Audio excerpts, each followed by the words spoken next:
ಹುಡುಗಿ ನಿಮಗ್ ಗೊತ್ತಾ? ಇವಳೆ ಭಾಷಿಣಿ, ಸಾವಿತ್ರಮ್ಮ ನಾರಾಯಣ ಅವ್ರ ಮಗಳು. ಎಷ್ಟು ದಿನಗಳಿಂದ ಇವಳಿದ್ದಾಳೆ? ಅವ್ರು ಬಂದಾಗಿಂದ ಇಲ್ಲೇ ಇದ್ದಾರಮ್ಮ.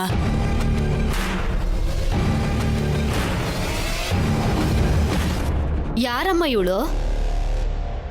ಹೀಗ್ ಮಾತಾಡ್ತಾ ಇದ್ದಾಳಲ್ಲ? ಹುಚ್ಚಿ ಆಂಟಿ, ಮೆಂಟಲ್ ಆಸ್ಪತ್ರೆ ಅಡ್ರೆಸ್ ಮಿಸ್ ಆಗಿ ನಮ್ಮನೆಗೆ ಬಂದಿದ್ದಾಳೆ ಅಷ್ಟೇ. ಸರಸು, ನೀನ್ ತುಂಬಾ ದೊಡ್ಡ ತಪ್ಪು ಮಾಡ್ತಿದ್ಯಾ.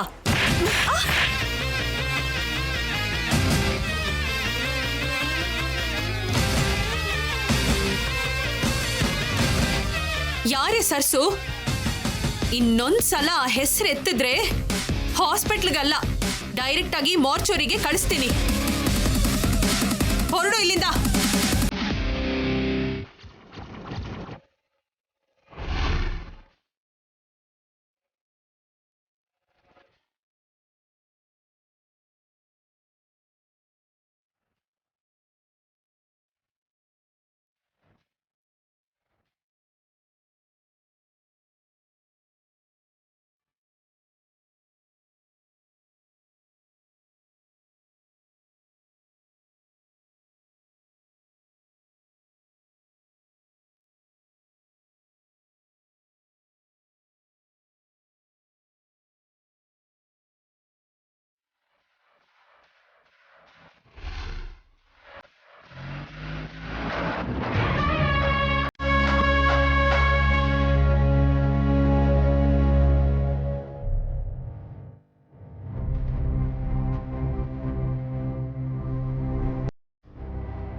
ಆಂಟಿ, ಆಂಟಿ, ಪ್ರೀತಿ, ಏನಾಯ್ತು? ತಿಳ್ಕೊಂಡ್ಯಾ? ಅವಳು ಸರಸುನೇನಾ? ಅಯ್ಯೋ ಪ್ರೀತಿ, ಮಾತಾಡು.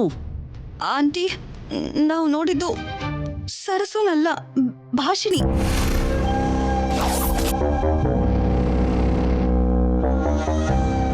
ಭಾಷಿಣಿನಾ? ಹೌದಾಂಟಿ, ಭಾಷಿಣಿ ನಮ್ ಸರಸು ಆಗಿರೋ ಇನ್ನೊಂದು ಹುಡುಗಿ. ಸ್ವಂತವಾಗಿ ಸ್ಪೋಕನ್ ಇಂಗ್ಲಿಷ್ ಇನ್ಸ್ಟಿಟ್ಯೂಟ್ ರನ್ ಮಾಡ್ತಿದ್ದಾಳೆ. ತಾಯಿ, ತಂದೆ, ಒಂದ್ ತಂಗಿ, ಇದೇ ಅವಳ ಫ್ಯಾಮಿಲಿ. ಏನ್ ಪ್ರೀತಿ ನೀನ್ ಹೇಳ್ತಿರೋದು? ಇನ್ಸ್ಟಿಟ್ಯೂಷನ್, ಫ್ಯಾಮಿಲಿ, ಭಾಷಿಣಿನ? ಏಯ್, ನೀನು ಕ್ಲಿಯರ್ ಆಗಿ ಚೆಕ್ ಮಾಡಿದ್ಯಾ? ಇದು ಪಕ್ಕಾ ಇನ್ಫಾರ್ಮೇಶನ್ ತಾನೆ? ಅಯ್ಯೋ ಹೌದಾಂಟಿ,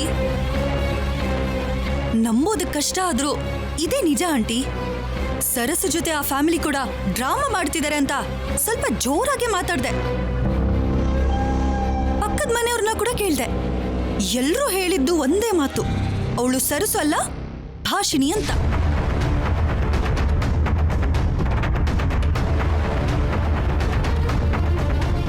ಒಬ್ಬ ವ್ಯಕ್ತಿನ ಹೋಲೋ ಹಾಗೆ 7 ಜನ ಇರ್ತಾರೆ ಅಂತ ನಾನು ಕೇಳಿದ್ದೀನಿ. ಆದ್ರೆ ಸೇಮ್ ಟು ಸೇಮ್ ಸರಸು ಹಾಗೆ, I mean, how is it possible? ಏನಾದ್ರಿ ಏನಾಂಟಿ, ಅವಳು ಸರಸು ಅಲ್ಲ ಅಂತ ಗೊತ್ತಾಯ್ತು. ನಮ್ ಪ್ರಾಬ್ಲಮ್ ಕ್ಲಿಯರ್ ಆಯ್ತು ಅಲ್ವಾ? ನೋ ಪ್ರೀತಿ, ಕ್ಲಿಯರ್ ಆಗ್ಲಿಲ್ಲ. ನಿಜವಾದ ಪ್ರಾಬ್ಲಮ್ ಈಗ ಸ್ಟಾರ್ಟ್ ಆಗಿದೆ. ಏನಾಂಟಿ ನೀವ್ ಹೇಳ್ತಿರೋದು? ಅವಳು ಭಾಷಿಣಿ ಅಂತ ನಮಗ್ ಗೊತ್ತಾಗಿದೆ. ಆದ್ರೆ ರಾಹುಲ್ ಮಾತ್ರ ಅವಳೇ ಸರಸು ಅಂತ, ಅವನಿಗೋಸ್ಕರನೇ ಅವಳು ಬದುಕಿ ಬಂದಿದ್ದಾಳೆ ಅಂತ ಅನ್ಕೊಂಡಿದ್ದಾನೆ.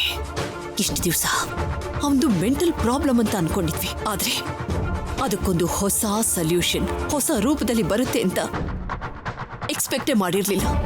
ಈಗ ಅವನಿಗೇನಾದ್ರೂ ನಿಜ ಗೊತ್ತಾದ್ರೆ ಅವನು ಏನ್ ಮಾಡ್ತಾನೋ, ಹೇಗ್ ರಿಯಾಕ್ಟ್ ಮಾಡ್ತಾನೋ ಅಂತ ನೆನೆಸ್ಕೊಂಡ್ರೇನೆ ತುಂಬಾ ಭಯ ಆಗ್ತಿದೆ. ಅಮ್ಮ ತಾಯಿ, ಆ ಹುಡುಗಿ ನಮ್ಮ ರಾಹುಲ್ ಕಣ್ಣಿಗೆ ಬೀಳ್ತಿರೋ ಹಾಗೆ ನೀನೇ ನೋಡ್ಕೋ ತಾಯಿ, ನೀನೇ ನೋಡ್ಕೋ. ಅಮ್ಮ,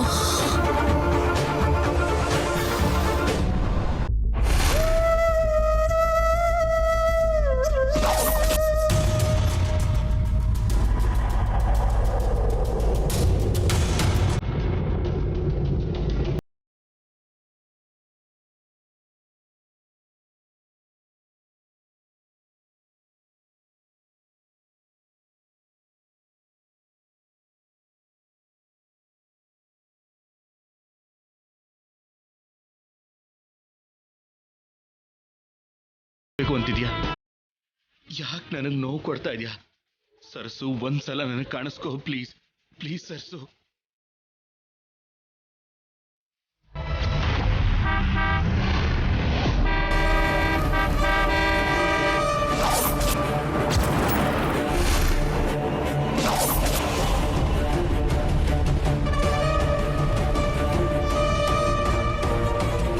ರಾಹುಲ್, ಏನೋ ಇದು? ಏನಾಯ್ತು ನಿನಗೆ? ನಾನ್ ಬರೋದು ಒಂದ್ ಕ್ಷಣ ಲೇಟ್ ಆಗಿದ್ರು ಎಂಥ ಅಪಾಯ ಆಗ್ತಿತ್ತು ಗೊತ್ತಾ ನಿನಗೆ? ಡ್ಯಾಡ್, ನನಗೇನು ಆಗಿಲ್ಲ ಡ್ಯಾಡ್. ನಿನ್ನೆವರೆಗೂ ನನ್ನ ಬದುಕಿಗೆ ಅರ್ಥನೇ ಇರಲಿಲ್ಲ. ಪ್ರಾಣ ಅಂದ್ರೆ ಬೆಲೆನೇ ಇರಲಿಲ್ಲ. ಡ್ಯಾಡ್ ಡ್ಯಾಡ್ ಈಗ ನನ್ನ ಜೀವನಕ್ಕೆ ಸರಸು ವಾಪಸ್ ಬಂದಿದ್ದಾಳೆ dad. Dad, you know what? ಇವತ್ತು ನಾನು ಸರಸು ನೋಡ್ದೆ ಡ್ಯಾಡ್. ಡ್ಯಾಡ್, ನಾನು ಸರಸುಗೋಸ್ಕರ ದೇವಸ್ಥಾನಕ್ಕೆ ಹೋಗಿದ್ರೆ ಅವಳು ಕೂಡ ನನಗೋಸ್ಕರ ಬಂದಿದ್ಲು ಡ್ಯಾಡ್. ಡ್ಯಾಡ್ ಡ್ಯಾಡ್ ನನ್ನ ಮೇಲೆ ತುಂಬಾ ಕೋಪ ಮಾಡ್ಕೊಂಡಿರೋ ಹಾಗಿದ್ದಾಳೆ. ನಾನು ಅವಳನ್ನ ಕರಿತಿದ್ರು ನನ್ನ ಜೊತೆ ಮಾತಾಡ್ದೇನೆ ಹೊರಟು ಹೋದ್ಲು ಡ್ಯಾಡ್. ರಾಹುಲ್, ಇನ್ನು ಸಾಕು ರಾಹುಲ್. ಏ, ಸರ್ಸು ಇಲ್ಲ ಕಣೋ. ಅವಳು ನಮ್ಮಿಂದ ಯಾವತ್ತೂ ದೂರ ಆಗಿದ್ದಾಳೆ. ಅವಳನ್ನ ಮರ್ತೋಗೋದು ಕಷ್ಟ ಅಂತ ನನಗೂ ಗೊತ್ತು ರಾಹುಲ್. ಆದ್ರೆ ದಿನ ಅದೇ ಭ್ರಮೆಯಲ್ಲಿ ಇರ್ಬೇಡ ಕಣೋ. ಡ್ಯಾಡ್ ಪ್ಲೀಸ್ ಡ್ಯಾಡ್, ನಾನು ಹೇಳ್ತಿರೋದು ನಿಜ ಡ್ಯಾಡ್. ಅವತ್ತು ಪಬ್ಬಲ್ ನೋಡಿದ್ದೀನಿ ಅಂದಿದ್ದಕ್ಕೆ ನೀನು ಕುಡ್ದಿದ್ಯಾ ಮತ್ತಲ್ಲಿದ್ಯಾ ಅಂತ ಹೇಳಿದ್ರಿ ಡ್ಯಾಡ್. ಹಾಸ್ಪಿಟ್ಲಲ್ಲಿ ನನಗೆ ಕಾಣಿಸಿದ್ಲು ಅಂತ ಹೇಳಿದಕ್ಕೆ ನಿನಗೆ ಹುಚ್ಚಿಡ್ದಿದೆ ಅಂತ ಹೇಳಿದ್ರಿ ಡ್ಯಾಡ್. ಡ್ಯಾಡ್, ನಾನೀಗ ನಾರ್ಮಲ್ ಆಗಿದ್ದೀನಿ ಡ್ಯಾಡ್. ನಾನು ಇನ್ನೂ ಡ್ರಿಂಕ್ ಕೂಡ ಮಾಡಿಲ್ಲ. ನನಗೀಗ ಪೂರ್ತಿಯಾಗಿ ಪ್ರಜ್ಞೆ ಇದೆ ಡ್ಯಾಡ್. ದಯವಿಟ್ಟು ಈಗಲಾದ್ರೂ ನನ್ನ ನಂಬಿ. ದೇವಸ್ಥಾನಕ್ಕಂತ ಹೇಳಿ ಈಗ ರೋಡ್ ಮೇಲೆ ಓಡಾಡ್ತಿದ್ಯಾ ನೀನು? ನಿನ್ ಮನೆಗೆ ಬಂದಿಲ್ಲ ಅಂತ ಎಲ್ರು ಎಷ್ಟು ಗಾಬರಿ ಆಗಿದ್ದಾರೆ ಗೊತ್ತಾ ನಿಂಗೆ? ಡ್ಯಾಡ್, ನಾನೇನ್ ಮಾತಾಡ್ತಾ ಇದ್ದೀನಿ, ನೀವೇನ್ ಕೇಳ್ತಾ ಇದ್ದೀರಾ ಡ್ಯಾಡ್? ಡ್ಯಾಡ್, ನನ್ ಸರಸು ಇದ್ದಾಳೆ, ನಾನು ನೋಡ್ದೆ ಅಂತ ಹೇಳಿದ್ರು ನೀವು ನಂಬ್ತಾ ಇಲ್ವಲ್ಲ? ಸರಸುನ ನಿಮಗೆ ಡೈರೆಕ್ಟ್ ಆಗಿ ತೋರಿಸೋವರೆಗೂ ನಿಮಗೆ ಅರ್ಥ ಆಗೋದಿಲ್ಲ. ರಾಹುಲ್, ಏನೇ ವಿಷಯ ಇದ್ರು ಮನೆಗೆ ಹೋಗಿ ಮಾತಾಡೋಣ ಬಾ. ಡ್ಯಾಡ್, ನಾನು ಬಂದ್ರೆ ಸರಸು ಜೊತೆನೆ ಬರ್ತೀನಿ. ಆಗ್ಲೇ ನಿಮ್ಗೆಲ್ರಿಗೂ ನನ್ನ ಭ್ರಮೆ ನಿಜ ಅಂತ ಗೊತ್ತಾಗೋದು. ರಾಹುಲ್, ಹಠ ಮಾಡ್ಬೇಡ, ಬಾ. ನಾನು ಬರಲ್ಲ ಅಂತ ಹೇಳಿದ್ನಲ್ಲ ರಾಹುಲ್.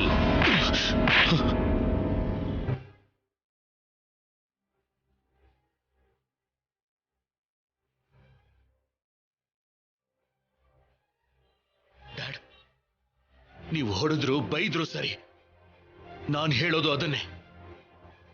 ಸರಸು ಇಲ್ಲೇ ಇದೇ ಊರಲ್ಲೇ ಇದ್ದಾಳೆ ಡ್ಯಾಡ್.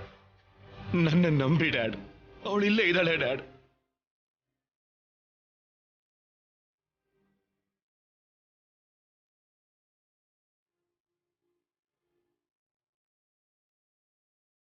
ಬಾರೋ ಹೋಗೋಣ. ದಯವಿಟ್ಟು ನಾನು ಹೇಳೋದನ್ನ ಕೇಳಿ ಡ್ಯಾಡ್. ನಡಿ ಮಗನೆ, ನಡಿ ಡ್ಯಾಡ್, ಹೋಗೋಣ. ನಡಿ, ಒಂದ್ಸಲ ನಾನು ಹೇಳೋದನ್ನ ಕೇಳಿ. ಹೇಳೋ dad, please dad.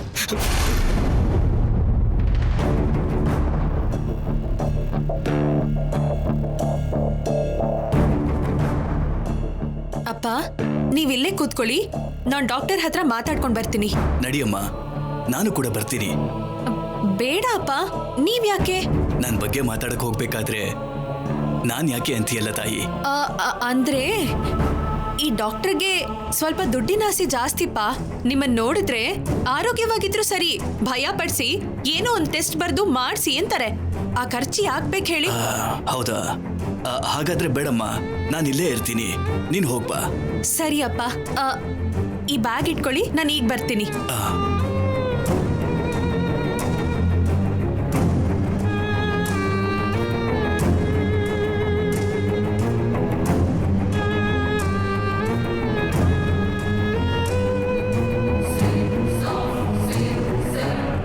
Good morning doctor. Good morning, ಕೂತ್ಕೊಳ್ಳಿ. ರಿಪೋರ್ಟ್ಸ್ನೆಲ್ಲ ಚೆಕ್ ಮಾಡಿದ್ದೀನಮ್ಮ. ಪ್ರಾಬ್ಲಮ್ ಸ್ವಲ್ಪ ಸಿವಿಯರ್ ಅನ್ನಿಸ್ತಿದೆ. ಲೇಟ್ ಮಾಡ್ದೇನೆ ಆಪರೇಷನ್ ಮಾಡೋದೊಂದೇ ಅವ್ರನ್ನ ಕಾಪಾಡೋಕಿರೋ ಒಂದೇ ಒಂದು ಮಾರ್ಗ. ಅರ್ಥ ಆಯ್ತು ಡಾಕ್ಟರ್. ಆಲ್ರೆಡಿ ಬ್ಯಾಂಕಲ್ಲಿ ಸ್ವಲ್ಪ ಸೇವಿಂಗ್ಸ್ ಇದೆ. ಉಳ್ದಿರೋ ಅಮೌಂಟ್ನ ಕೂಡ ಅರೇಂಜ್ ಮಾಡೋ ಪ್ರಯತ್ನದಲ್ಲೇ ಇದ್ದೀನಿ. ಅವ್ರಿಗೆ ನಿಜ ಹೇಳಿದ್ರಾ? ಇಲ್ಲ ಡಾಕ್ಟರ್, ಯಾವತ್ತೂ ಹೇಳ್ಬಾರ್ದು ಅಂತಾನೆ ಅನ್ಕೊಂಡಿದೀವಿ.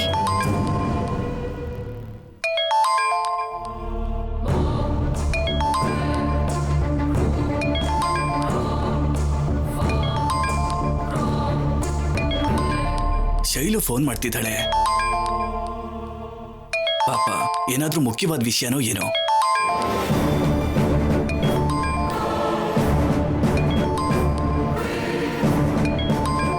ನಮ್ಮಪ್ಪಂಗೀಗ ಹಾರ್ಟ್ ಪ್ರಾಬ್ಲಮ್. ಈ ಸರ್ಜರಿ ಬಗ್ಗೆ ಗೊತ್ತಾದ್ರೆ ನಿಜವಾಗ್ಲೂ ತಡ್ಕೊಳಲ್ಲ. ಅವ್ರ ಆರೋಗ್ಯಕ್ಕಿಂತ ಖರ್ಚಿನ ಬಗ್ಗೆನೇ ಜಾಸ್ತಿ ಯೋಚನೆ ಮಾಡ್ತಾರೆ. ದುಡ್ಡನ್ನ ಪರಿಹಾರವಾಗಿ ನೋಡದೆ ಸಮಸ್ಯೆಯಾಗಿ ನೋಡ್ತಾರೆ.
ಸರಿನಮ್ಮ, ಅಮೌಂಟ್ನ ಆದಷ್ಟು ಬೇಗ ರೆಡಿ ಮಾಡ್ಕೊಳ್ಳಿ.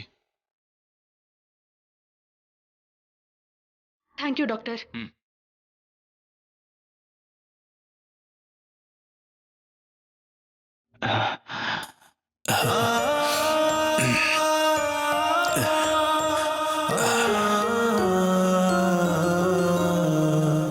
ನಿಮಗೆ ಯಾವ ಪ್ರಾಬ್ಲಮೂ ಇಲ್ಲ ಅಂತ ಹೇಳೋದಕ್ಕೆ ನಮ್ ಡಾಕ್ಟರ್ಗೆ ಇಷ್ಟೊತ್ತು ಬೇಕಾಯ್ತು. ಸುಳ್ಳು ಹೇಳೋದು ಕೂಡ ಒಂದು ಕಲೆನಮ್ಮ. ಏನಪ್ಪ? ಅದೇ ಡಾಕ್ಟರ್ ಬಗ್ಗೆ ಹೇಳ್ತಿದ್ದೀನಿ. ನಮ್ಮ ಹತ್ರ ದುಡ್ಡು ತಗೊಳಕ್ಕೆ ನನಗೇನೋ ಹೃದಯದ ರೋಗ ಇರೋ ಹಾಗೆ, ಆಪರೇಷನ್ ಮಾಡಲಿಲ್ಲ ಅಂದ್ರೆ ಬದುಕಲ್ಲ ಅನ್ನೋ ಹಾಗೆ, ಸುಳ್ಳು ಕೂಡ ನಿಜ ಅನ್ನೋ ಹಾಗೆ ನಂಬುತ್ತಾರಮ್ಮ ಈ ಡಾಕ್ಟರ್ಗಳು. ಅದ ಅವ್ರು ಹೇಳಿದ ಮಾತ್ರಕ್ಕೆ ನಾವ್ ನಂಬಿಡ್ತೀವಾ? ಅದ್ರಲ್ಲೂ ನಾನು ಇರ್ಬೇಕಾದ್ರೆ ನಮ್ಮಪ್ಪಂಗೆ ಏನೂ ಆಗಲ್ಲ. ನಿನಗೋಸ್ಕರ ನಾನು ಏನ್ ಮಾಡಿದ್ದೀನಮ್ಮ? ಈ ಅಪ್ಪನ ಕಂಡ್ರೆ ನಿನಗೆ ಯಾಕೆ ಇಷ್ಟೊಂದು ಪ್ರೀತಿ? ಅಮ್ಮ ಅಪ್ಪನ ಮೇಲಿರೋ ಪ್ರೀತಿ ಪ್ರಾಣದ ಜೊತೆಗೆ ಹುಟ್ಟುತ್ತೆ. ಪ್ರತಿಫಲನ ಆಶಿಸಿ ಅಲ್ಲ ಅಪ್ಪ. ನನ್ನ ಅಪ್ಪ ಅಂದ್ರೇನೆ ಪ್ರೀತಿ ನನ್ಗೆ. ಅದಕ್ಕೆ ಪ್ರತ್ಯೇಕವಾದ ಕಾರಣ ಬೇಕಾ?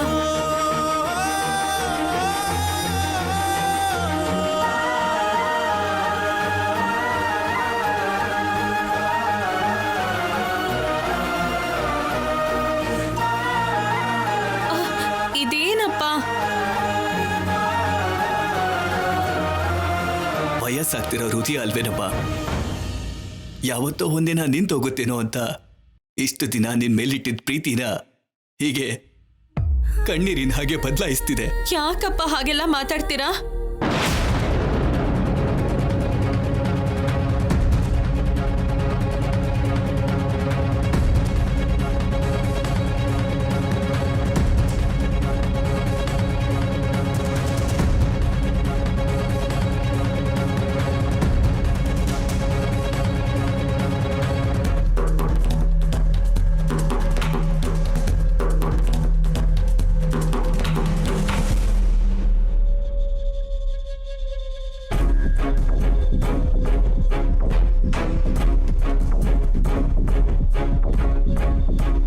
ಬಾ, ನನ್ನ ಮಾತು ಕೇಳು.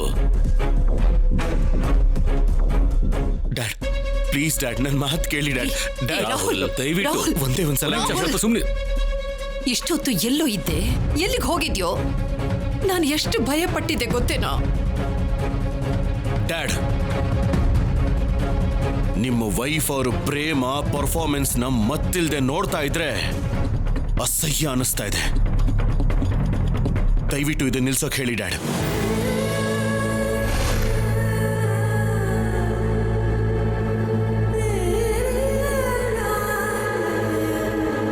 ಎಲ್ಲಿಗೆ ಹೋಗಿದ್ದೆ ಅಂತ ಕೇಳಿದಕ್ಕೆ ಯಾಕೋ ಇಷ್ಟೆಲ್ಲ ಮಾತಾಡ್ತೀಯ? ಇನ್ನೆಲ್ಲಿಗೆ ಹೋಗ್ತೀನಿ? ಮತ್ತೆ ಮತ್ತೆ ಕಣ್ಣು ಕಾಣಿಸ್ಕೊಂಡು ಮಾಯ ಆಗಿದ್ದೆ ನನ್ನ ಸರ್ಸುನ ಹುಡ್ಕೊಂಡು ಹೋಗಿದ್ದೆ. ಆದ್ರೆ ಡ್ಯಾಡ್ ಬಂದು ಡಿಸ್ಟರ್ಬ್ ಮಾಡಿಬಿಟ್ರು. ಅದೇ ನಾನ್ ಬಂದಿದ್ದಕ್ಕೆ ಮನೆಗೆ ಕರ್ಕೊಂಡ್ ಬರ್ದಕ್ಕಾಯ್ತು. ಇಲ್ಲ ಅಂದಿದ್ರೆ ದಿನ ಪೂರ್ತಿ ಹಾಗೆ ಓಡಾಡ್ತಾ ಇದ್ದೆ. ಕೊನೆಗೆ ಏನಾಗ್ತಿದೆ ಅಂತ ನಿನ್ನ ಗೊತ್ತಾ? ಇನ್ನೇನ್ ಮಾಡ್ಲಿ ಡ್ಯಾಡ್? ನನ್ ಸರಸು ಇದ್ದಾಳೆ, ನಾನ್ ನೋಡ್ದೆ ಅಂತ ಹೇಳಿದ್ರೆ ನನಗೆ ಹುಚ್ಚಿಡ್ದಿದೆ ಅಂತ ಹೇಳ್ತಾ ಇದ್ದೀರಾ? ಅವಳನ್ನ ಕರ್ಕೊಂಡ್ ಬಂದು ನಿಮ್ ಮುಂದೆ ನಿಲ್ಸಿ ಅದೇ ನಿಜ ಅಂತ ಪ್ರೂವ್ ಮಾಡಿದ್ರೆ ಆಗ ನಂಬ್ತೀರಾ ಅಲ್ವಾ?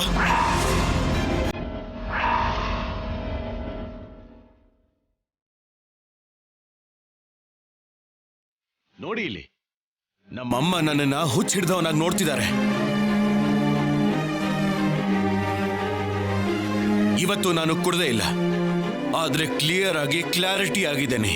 ನನ್ನ ಸರಸು ನನಗೋಸ್ಕರ ದೇವಸ್ಥಾನಕ್ಕೆ ಬಂದಿದ್ಲು, ನಾನು ಅವಳನ್ನ ನೋಡ್ದೆ. ಈಗ್ಲಾದ್ರೂ ನನ್ನನ್ನ ನಂಬಿ, ಇಲ್ಲ ಅಂದ್ರೆ ನಿಮ್ಮ ಕರ್ಮ ಅಷ್ಟೇ. ಅಯ್ಯೋ ರಾಹುಲ್, ಅವಳು ಸರಸು ಅಲ್ಲ ಕಣೋ. ಸರ್ಸು ಹಾಗಿರೋ ಬೇರೆ ಹುಡುಗಿ.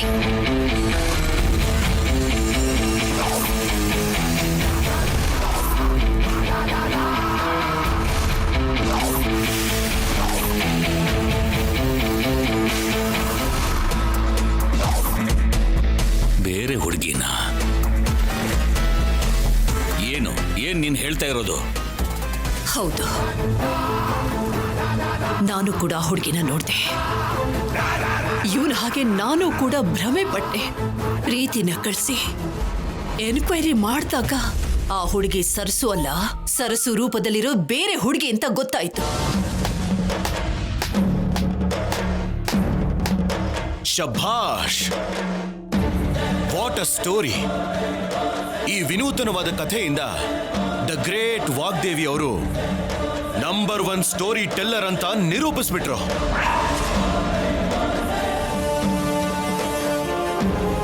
ಸರಸುನ ನನ್ನನ್ನ ದೂರ ಮಾಡೋದಕ್ಕೆ ಚೆನ್ನಾಗೇ ಕಥೆ ಕಟ್ಟಿದ್ದೀರಾ. ಆದ್ರೆ ನಿಮ್ಮ ಕಥೆ ನಮ್ಮ ಪ್ರೀತಿ ಮುಂದೆ ಏನೂ ಇಲ್ಲ ಅಂತ ಅರ್ಥ ಮಾಡ್ಕೊಳ್ಳಿ. ಅಯ್ಯೋ ರಾಹುಲ್, ಇದು ಕಥೆ ಅಲ್ಲ. ಆಂಟಿ ಹೇಳ್ತಿರೋದು ನಿಜಾನೇ. ಆ ಹುಡುಗಿ ನಮ್ ಸರ್ಸು ಅಲ್ಲ. ಪ್ರೀತಿ, ಮಧ್ಯದಲ್ಲಿ ಇನ್ವಾಲ್ವ್ ಆಗ್ಬೇಡ. ಇದು ನಿನಗೆ ಸಂಬಂಧ ಇಲ್ದಿರೋ ವಿಷಯ. Stay away from my family. ನಾನು ಅವಳನ್ನ ನೋಡ್ದೆ, 2 ಸಲನೂ ನನ್ನ ಸರಸುನ ನಾನು ನೋಡ್ದೆ. ಇವತ್ತು ದೇವಸ್ಥಾನದಲ್ಲಿ ನನ್ನ ನೋಡಿದ್ಲು. ಅವಳು ನೋವಲ್ಲಿದ್ದು ಅಂತ ನನ್ನ ಕೈ ಹಿಡಿಯಕ್ ಹೋದ್ರೆ ಹೊರಟೋದ್ಲು. ಯಾಕೋ ಗೊತ್ತಿಲ್ಲ, ನನ್ನನ್ನು ನೋಡಿದ ಕೂಡಲೇ ಅವಳಲ್ಲಿ ಯಾವುದೋ ಒಂದು ಕೋಪ, ಭಯ ಇತ್ತು. ನಾನು ಮಾತಾಡ್ಬೇಕು ಅಂತ ಹೋದ್ರೆ ಏನು ಮಾತಾಡದೆ ಅಲ್ಲಿಂದ ಹೊರಟೋದ್ಲು. ಮಾತಾಡ್ದೆ ಅಲ್ಲ ಕಣೋ ರಾಹುಲ್, ನೀನ್ ಯಾರು ಅಂತ ಗೊತ್ತಿಲ್ದೆ. ಅದು ಸುಳ್ಳು.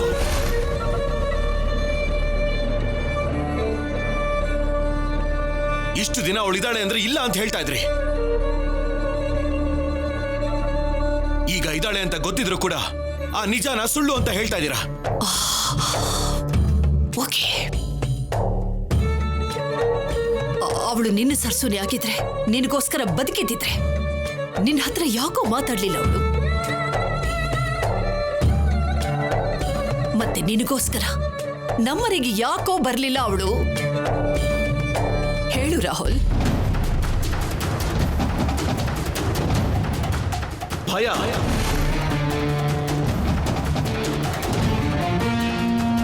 ನಿನ್ನ ಸ್ವಾರ್ಥಕ್ಕೋಸ್ಕರ, ದ್ವೇಷಕ್ಕೋಸ್ಕರ ಎಲ್ಲಿ ಪ್ರಾಣ ತೆಗಿತೀಯೋ ಅನ್ನೋ ಭಯ.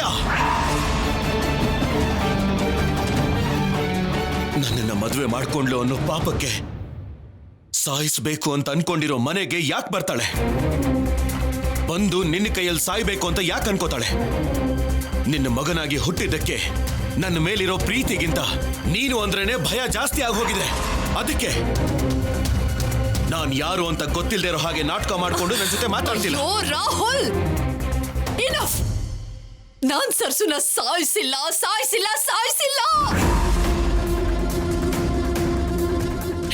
ಎಷ್ಟು ಸಾರಿ ಹೇಳಿದ್ರು ಈ ವಿಷಯ ಯಾಕೋ ನಿನಗೆ ಅರ್ಥ ಆಗ್ತಿಲ್ಲ.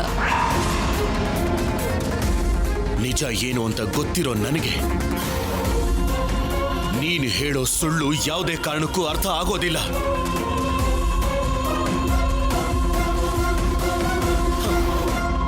ನೀನಷ್ಟೇ ಅಲ್ಲ, ನಿನ್ನಂಥವ್ರು ಎಷ್ಟೇ ಜನ ಬಂದ್ರೂ ಕೂಡ ಅವಳನ್ನ ಏನು ಮಾಡೋಕ್ಕಾಗಲ್ಲ ಅನ್ನೋ ಧೈರ್ಯ ತುಂಬಿಸಿ ಆಗ್ಲೇ ಅವಳನ್ನ ಮನೆಗೆ ಕರ್ಕೊಂಡು ಬರ್ತೀನಿ.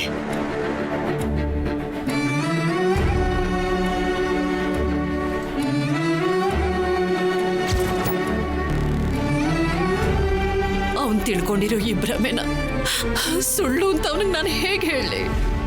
ಅವನು ಸಂತೋಷವಾಗಿರ್ಬೇಕು ಅಂತ ಬೇಡ್ಕೊಳ್ಳೋದು ಸ್ವಾರ್ಥ ಯಾಕಾಗತ್ತೆ? ಅಮ್ಮ ಆಗಿ ಪ್ರತಿ ಸಾರಿನೂ ಹತ್ರ ಆಗ್ಬೇಕು ಅಂತ ಅನ್ಕೊಂಡಾಗ ನನ್ನನ್ನ ಕೊಲೆಗಾರತಿ ಆಗ್ಬಾರ್ದು, ನನ್ನ ಮೇಲೆ ಆಪಾದನೆ ಹೊರಿಸಿ ನನ್ನ ದೂರ ಮಾಡ್ತಾ ಇದ್ರೆ ನನ್ನ ಹೃದಯ ಒಡೆದು ಹೋಗ್ತಾ ಇದೆ. ನನ್ನಿಂದ ಅದನ್ನ ತಡ್ಕೊಳ್ಳೋಕ್ಕಾಗ್ತಾ ಇಲ್ಲ.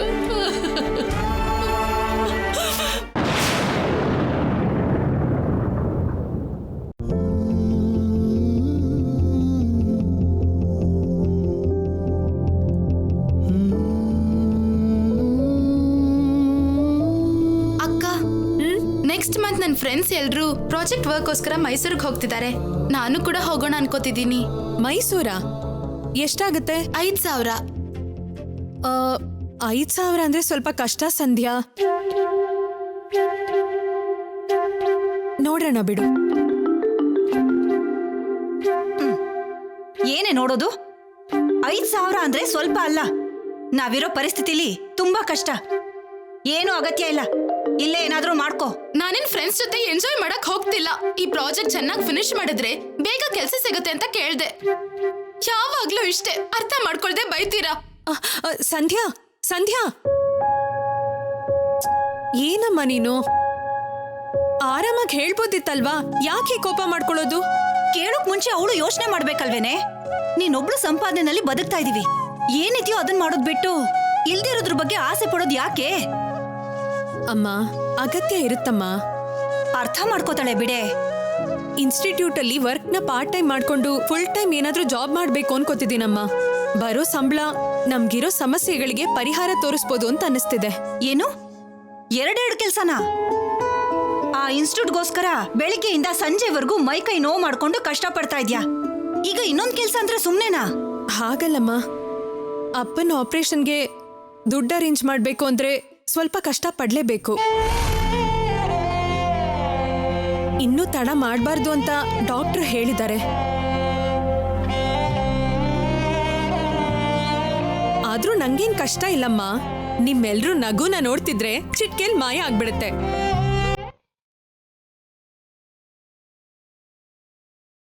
ಆದ್ರೆ ಆ ನಗು ಹಾಳಾಗದೆ ಇರೋದಕ್ಕೆ ನಮ್ಮೆಲ್ರೂ ಬಡತನ ಮಾತ್ರ ಯಾವತ್ತೂ ಅಡ್ಡ ಬರಬಾರ್ದಮ್ಮ.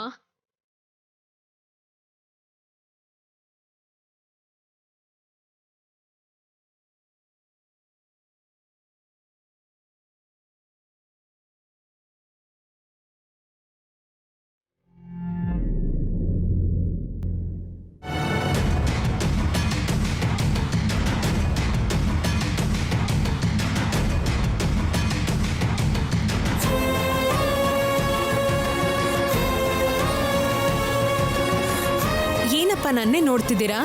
ಏನಾಯ್ತು?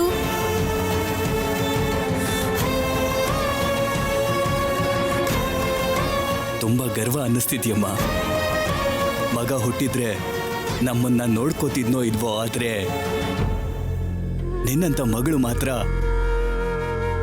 ಇರೋ ಮನೆನ ಸ್ವರ್ಗ ಮಾಡ್ತಾಳಮ್ಮ.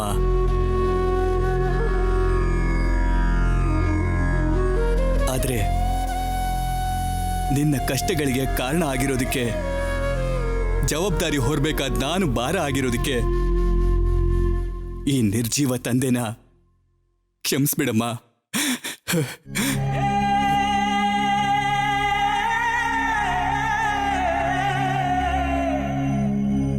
ಅಪ್ಪ, ಏನಿದು?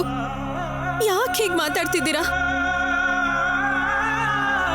ಯಾವಾಗ ಹೋಗುತ್ತೋ ಗೊತ್ತಿಲ್ದಿರೋ ಈ ಪ್ರಾಣ ಇನ್ನೆಷ್ಟು ಕಷ್ಟ ಕೊಡ್ಬೇಕು ಅಂತ.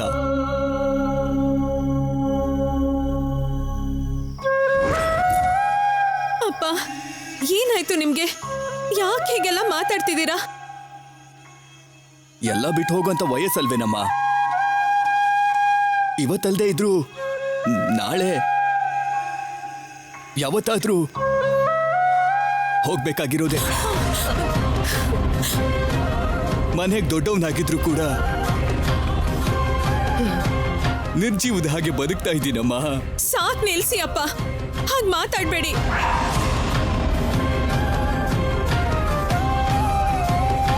ನಾನಿರೋ ಇರೋವಾಗ ನಿಮ್ಗೇನು ಆಗ್ಬಾರ್ದು, ಆಗೋದು ಇಲ್ಲ. ನಿಮ್ಮ ಆರೋಗ್ಯನೇ ಅಲ್ಲ, ಆನಂದ ಕೂಡ ನನಗೆ ಮುಖ್ಯನೇ. ನೀವಿಬ್ರು ಇರೋದ್ರಿಂದಾನೇ ನಾನು ಹೀಗಿರೋದು. ಇಲ್ಲ ಅಂದಿದ್ರೆ ನನ್ನ ಬದುಕಿಗೆ ಅರ್ಥನೇ ಇರ್ತಿರ್ಲಿಲ್ಲ. ಇನ್ಯಾವತ್ತೂ ಹೀಗೆ ಮಾತಾಡಬೇಡಿ ಅಪ್ಪ, ಮಾತಾಡಬೇಡಿ.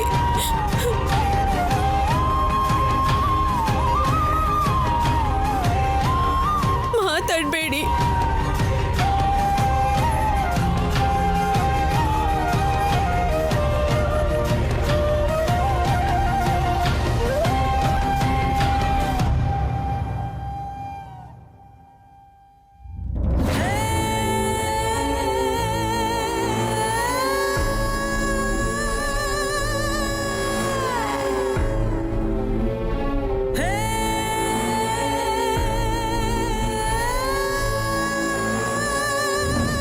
ರಾಹುಲ್ ಏನು ಇನ್ನೂ ಬಾಲ್ಕನಿಗೆ ಬಂದಿಲ್ಲ? ಕೆಲಸದವಳು ಆದರೆ ರಾಹುಲ್ ಹತ್ರ ಬರ್ತಾ ಇದ್ದ ಹಾಗೆ ಭಯಪಟ್ಟು ಹಿಂದೆ ಹೋದ್ಲು. ನಾನ್ ಮಾತ್ರ ಒಂದ್ ಹೆಜ್ಜೆ ಮುಂದಿಟ್ಟು ಅಡ್ವಾಂಟೇಜ್ ತಗೋಬೇಕು.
ನನಗೋಸ್ಕರನೇ ಹುಡುಕ್ತಾ ಇದೆಯಾ?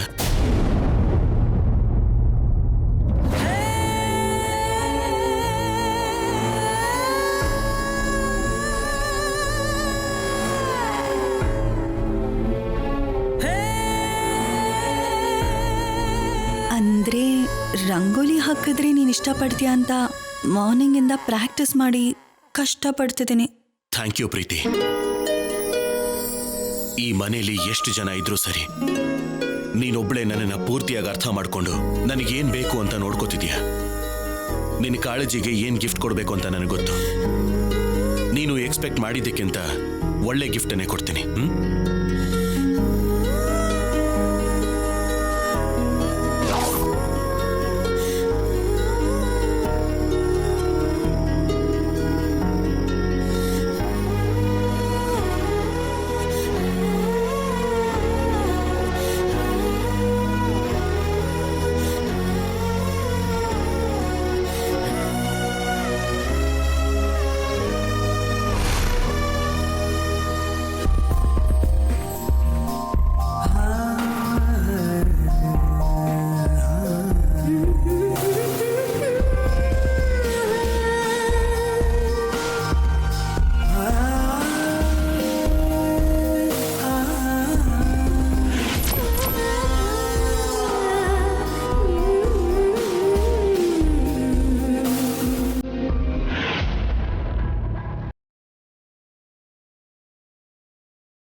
ಸರಸು ಮಾಡೋ ಕೆಲಸ ಮಾಡಬೇಡ ಅಂತ ಮೊನ್ನೆ ನಾನು ನಿನಗೆ ಹೇಳಿದ್ದೆ ಅಲ್ವಾ? ನನ್ನ ಮಾತು ಕೇಳಿಸ್ಲಿಲ್ವಾ? ಅಥವಾ ನನ್ನ ಮಾತನ್ನ ಕೇಳಬಾರ್ದು ಅಂತ ಏನಾದ್ರು? ಅಯ್ಯೋ ಅದಲ್ಲ ಆಂಟಿ, ರಾಹುಲ್ ಮೈಂಡ್ನ ಮನಸ್ಸನ್ನ ಸರಸುವಿಂದ ದೂರ ಮಾಡಿ ನನ್ನ ಕಡೆ ಡಿವಿಯೇಟ್ ಮಾಡೋದಕ್ಕೆ ಹೀಗೆ ಟ್ರೈ ಮಾಡ್ತಿದ್ದೀನಿ. ರಾಹುಲ್ ಬದಲಾಗ್ತಾನೆ ಅಂತ ನನಗೆ ನಂಬಿಕೆ ಇದೆ ಆಂಟಿ.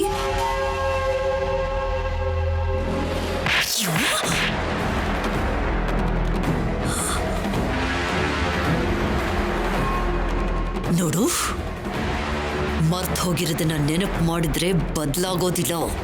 ಇನ್ನು ಹುಚ್ಚಿನಾಗಿ ರೆಡಿ ಆಗ್ತಾನವನು. ಇನ್ನೊಂದು ಸಾರಿ ಇಂಥ ಕೆಲಸ ಏನಾದ್ರೂ ಮಾಡಿದ್ರೆ ನೀನು ರಾಹುಲ್ಗೆ ಹತ್ರ ಆಗೋದಲ್ಲ, ಈ ಮನೆಯಿಂದನೇ ದೂರ ಆಗ್ತೀಯ. ಅದನ್ನ ನೆನಪಿಟ್ಕೋ.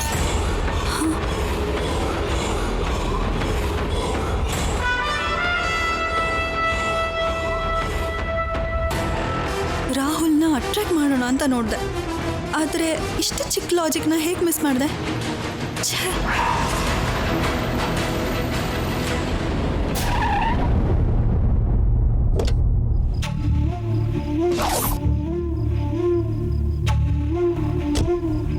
ನನ್ನ ಸರಸು ಇವತ್ತು ಕೂಡ ದೇವಸ್ಥಾನಕ್ಕೆ ಬರ್ತಾಳೆ.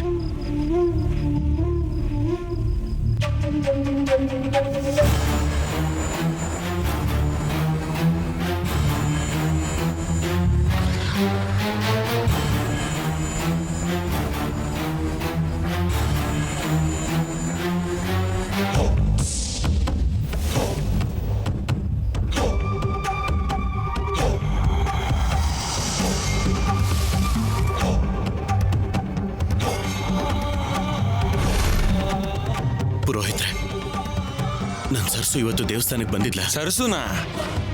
ಅವ್ರು ಯಾರು? ಸರ್ಸು ಪುರೋಹಿತ್ರೆ.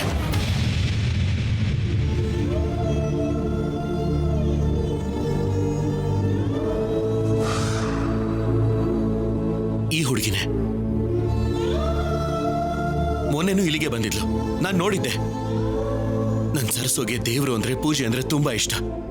ಇವತ್ತು ಅವಳು ಬಂದೇ ಬರ್ತಾಳೆ ಅನ್ನೋ ಆಸೆ ನಂಬಿಕೆಯಿಂದ ಇಲ್ಲಿಗೆ ಬಂದಿದ್ದೀನಿ. ದಯವಿಟ್ಟು ಇವಳು ಬಂದಿದ್ಲ ಅಂತ ಹೇಳಿ. ನೋಡಿ ಇವ್ರೆ, ಪ್ರತಿದಿನ ದೇವಸ್ಥಾನಕ್ಕೆ ಎಷ್ಟೋ ಜನ ಭಕ್ತಾದಿಗಳು ಬಂದೋಗ್ತಿರ್ತಾರೆ. ಎಲ್ರನ್ನೂ ಗುರ್ತಲ್ಲಿ ಇಟ್ಕೊಳ್ಳಕ್ಕೆ ನಾವು CC ಕ್ಯಾಮ್ರಾ ಅಲ್ವಲ್ಲ ಪೂಜಾರಿಗಳು.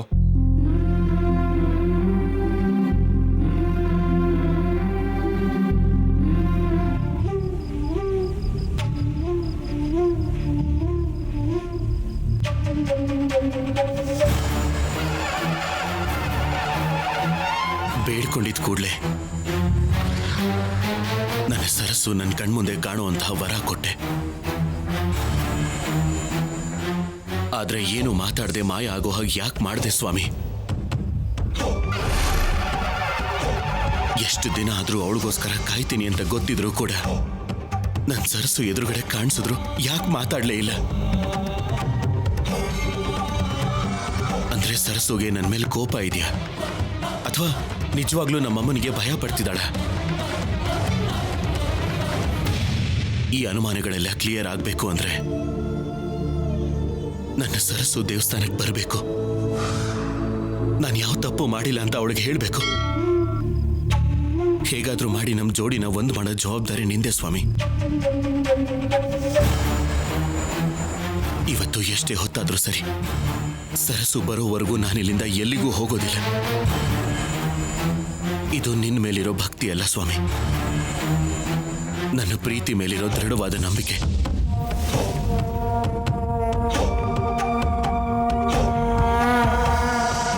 ದಯೆ ತೋರಿಸು ಸ್ವಾಮಿ.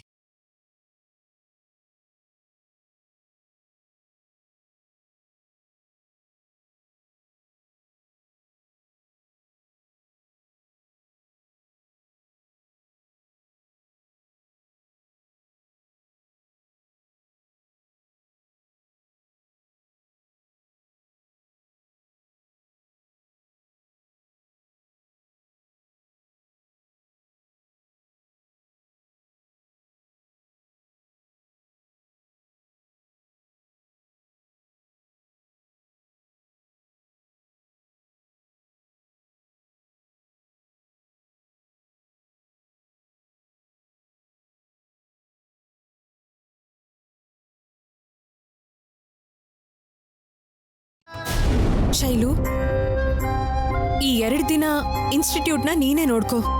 ನಾನು ಕೆಲವು ಇಂಟರ್ವ್ಯೂಸ್ನ ಅಟೆಂಡ್ ಮಾಡಬೇಕು. ನೀನ್ ಇಲ್ದಿರ ನಾನು ಒಬ್ಳೆ ಅಂದ್ರೆ, ಆದ್ರೂ ಈ ಇನ್ಸ್ಟಿಟ್ಯೂಟ್ಗೋಸ್ಕರ ಫುಲ್ ಟೈಮ್ ಕಷ್ಟಪಡ್ಬೇಕು ಅಂತ ತಾನೆ ನಾವ್ ಇದನ್ನ ಸ್ಟಾರ್ಟ್ ಮಾಡಿದ್ದು. ಈ ತರ ನೀನ್ ಪಾರ್ಟ್ ಟೈಮ್ ಜಾಬ್ ಮಾಡಿದ್ರೆ ಹೇಗ್ ಭಾಷಿಣಿ? ಅದ್ ಹಾಗಲ್ಲ ಶೈಲು, ಮನೇಲಿ ದುಡ್ಡಿನ ಅಗತ್ಯ ಇದೆ. ಎಷ್ಟೇ ಕಷ್ಟಪಟ್ರು ಕೂಡ ಈ ಇನ್ಸ್ಟಿಟ್ಯೂಟ್ ಅಲ್ಲಿ ಇನ್ಕಮ್ ಬರ್ತಿರೋದ್ ಸಾಲ್ತಿಲ್ಲ. ಅದಕ್ಕೆ ಬೇರೆ ಜಾಬ್ ಟ್ರೈ ಮಾಡೋಣ ಅಂತಿದ್ದೀನಿ. ಸರಿ ಭಾಷಿಣಿ, ನಿನ್ನಿಷ್ಟ. ನಾನ್ ಮ್ಯಾನೇಜ್ ಮಾಡ್ತೀನಿ ಬಿಡು. Thank you so much Shailu. It's okay.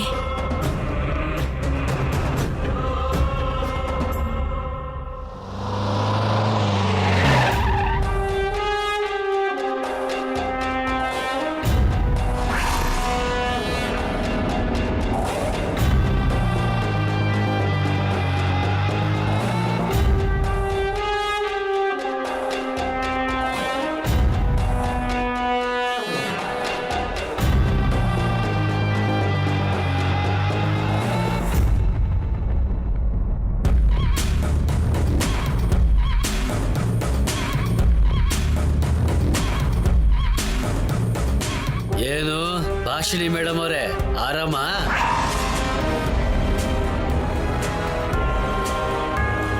ಏನ್ ಮೇಡಮ್ ಅವರೇ, ಜ್ಞಾಪಕ ಇದೀವಾ?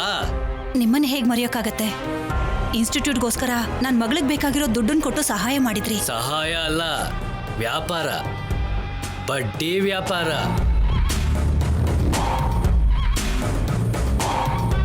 ಅವತ್ತು ನನ್ನ ಹತ್ರ ಬಂದು ಅಂದವಾಗಿ ಮುದ್ದು ಮುದ್ದಾಗಿ ಕೇಳ್ದಾಗ ಇಲ್ಲ ಅಂತ ಹೇಳಕ್ಕಾಗದೆ ಕೊಟ್ಟೆ.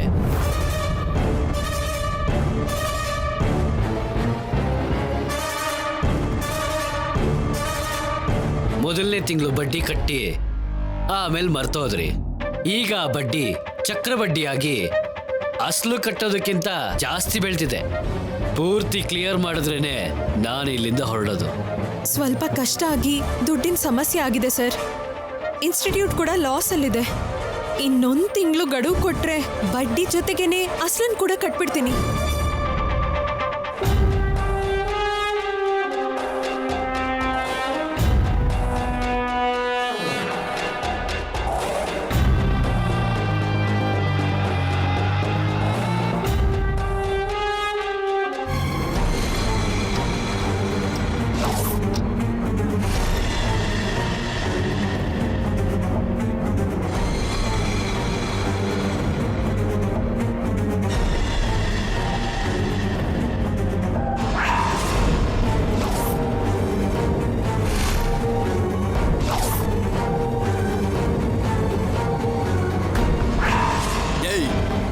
ನನ್ನ ಮಗಳ ಬಗ್ಗೆ ಇನ್ನೊಂದು ಮಾತು ಮಾತಾಡಿದ್ರೆ ನಾನೇನ್ ಮಾಡ್ತೀನೋ ನನಗೆ ಗೊತ್ತಿಲ್ಲ.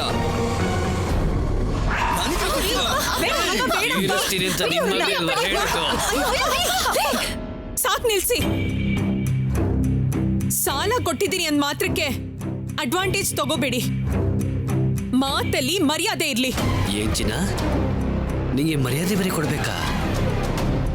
ಏಯ್, ಇವಳ ತಂಗಿನೇ ತಾಕೊಂಬಾರೋ.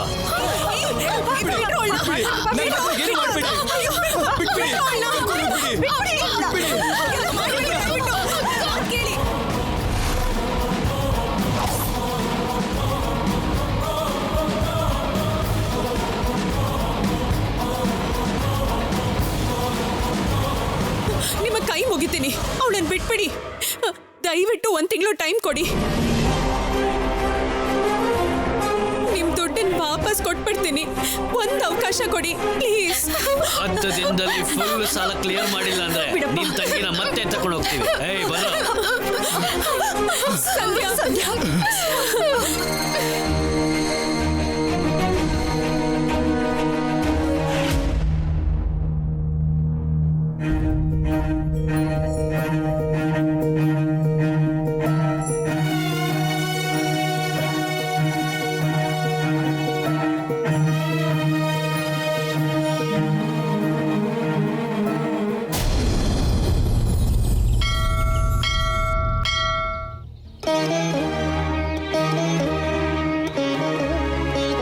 ನೋಡಪ್ಪ, ನೀನ್ ಹೇಳಿದ ಹುಡುಗಿ ಇಲ್ಲಿಗೆ ಬರ್ತೀನಿ ಅಂತ ಹೇಳಿದಳ.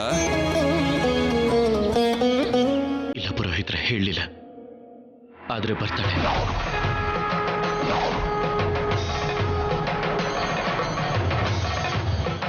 ಮತ್ತೆ ಯಾಕಷ್ಟು ನಂಬಿಕೆ? ಪ್ರೀತಿ ಪುರೋಹಿತ್ರೆ.